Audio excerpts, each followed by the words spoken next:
Bonsoir à tous. La façon de faire sa bande a radicalement changé avec la sortie des tomes de faction, et aujourd'hui on va voir comment faire sa bande de Fyreslayer en 2021. Pour commencer, leurs points forts. C'est une bande résistante, disposant de nombreuses aptitudes intéressantes. Ils n'ont qu'un choix limité d'unités, mais elles ont toute leur utilité, et il n'y a pas vraiment de mauvais choix. En contrepartie, ils sont lents, leurs dégâts sont plutôt moyens, et leur efficacité est assez dépendante du bon usage de leur synergie. A présent, voyons un peu le corps de notre bande, les unités à votre disposition. Pour un prix allant de 85 à 90 points, nous avons les Vulcate Berserker. Nous en avons 3 différents, la version avec paire de haches qui gagne 2 attaques, mais qui perd un peu en endurance, et les versions avec bouclier qui gagnent une aptitude sur un triple qui leur permet sur un 2+, d'infliger des dégâts quand ils arrivent au corps à corps. Cette aptitude reste assez circonstancielle, les dégâts des Hearthguard avec un bouclier étant très faibles, vous n'avez que peu d'intérêt à les envoyer au contact. Ça n'en demeure pas moins des unités intéressantes, la version avec paire de haches offrant une bonne résistance et de bons dégâts pour son prix, tandis que la version avec bouclier et hache a une résistance bien supérieure à la moyenne du jeu pour son prix, ce qui en fait une excellente unité pour bloquer l'adversaire. Pour un prix allant de 110 à 115 points, nous avons les Hearthguard Berserker.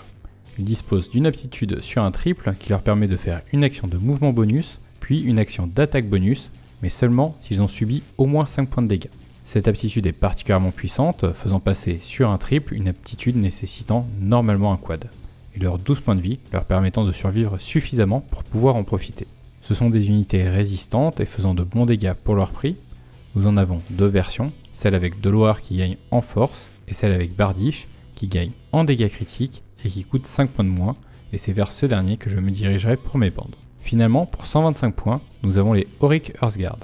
Ils disposent d'une aptitude sur un double qui permet de réduire la capacité de mouvement de la cible de sa prochaine attaque.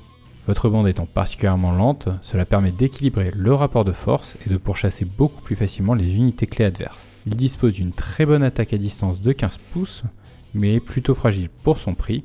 Il faudra donc faire attention à ce qu'il ne se retrouve pas coincé au corps à corps, ce qui l'empêcherait en plus d'utiliser son aptitude à distance. Encore plus qu'avant, les leaders vont déterminer la façon dont on réfléchit notre bande.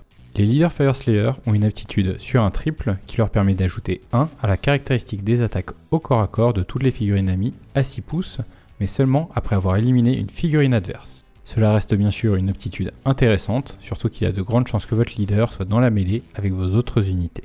Dans les leaders classiques, nous avons le Vulcate Berserker Karl, le Doomseeker, le Auric Hearthguard Karl et le Hearthguard Berserker Karl avec Deloire de Berserker ou Bardiche Claqueflamme.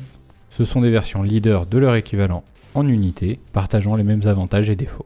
Dans les leaders disposant d'habilités uniques, nous avons le Auric Runephaser et Runeson qui disposent d'une aptitude sur un double qui augmente la force de 1 de toutes les figurines amies à 6 pouces. Comme souvent avec ce genre d'aptitude, son utilité est assez circonstancielle et par conséquent c'est un leader que j'utiliserai assez peu. Le Auric Runesmeter.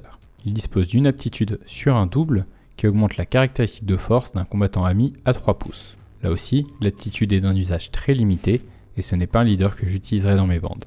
Le Grimfrest Berserker. Il dispose d'une aptitude sur un quad qui permet d'ajouter la valeur de l'aptitude à sa valeur de mouvement et qui en plus permet de faire un mouvement bonus et enfin une action d'attaque bonus. Cette aptitude est extrêmement puissante, offrant beaucoup de mobilité et vous permettant d'aller déloger des figurines clés adverses. Il faudra bien sûr faire attention en l'utilisant car votre combattant risque de se retrouver isolé au milieu des lignes adverses.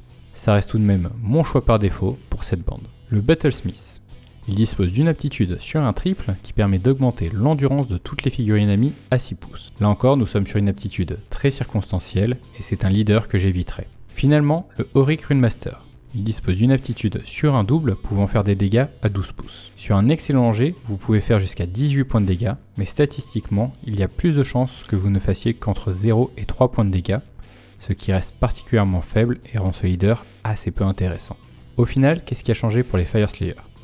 Ils ont accès à pas moins de 7 nouveaux leaders et à de nouvelles aptitudes pour les Vulcate Berserker avec bouclier. Comme allié intéressant, nous avons le Mizzen Master.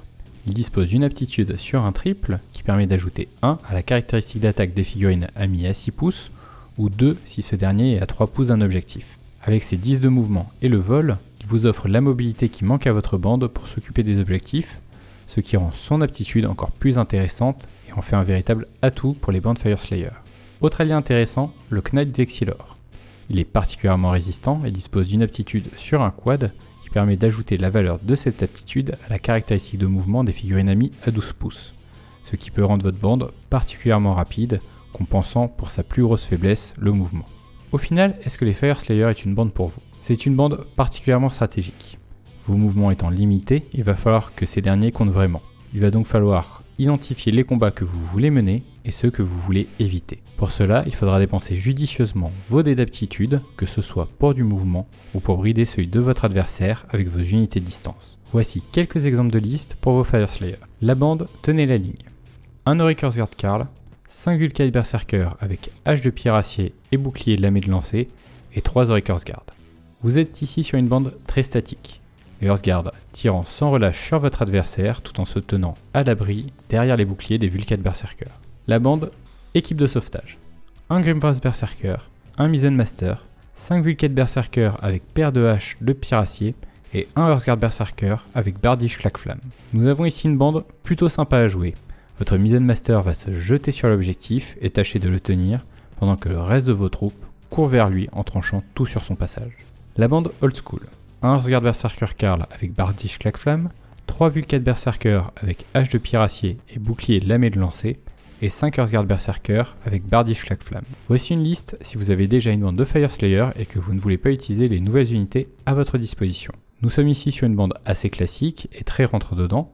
Il faudra envoyer toutes vos unités au combat et tâcher d'éliminer systématiquement les troupes adverses pour pouvoir vous frayer un chemin jusqu'aux objectifs. La bande tournoi. Un Grimvras Berserker, un Vulcate Berserker avec pique de pierre acier et bouclier lamé de lancer, 3 Horseguard Berserker avec Bardiche Claqueflamme et 3 Auriker's Guard. C'est une bande un peu plus subtile à jouer, vous disposez d'un peu plus de marge de manœuvre, que ce soit grâce à votre Grimvras Berserker ou à vos Auriker's Guard, cela en laissant le champ libre à vos Horseguard Berserker pour se débarrasser des menaces adverses. Et merci à tous de m'avoir suivi pour ce nouvel épisode de Faire sa bande en 2021. Merci tout particulièrement à mes tipeurs. Et comme d'habitude, je compte sur vous tous pour me dire quelle bande vous souhaiteriez voir ensuite. Tout sweet!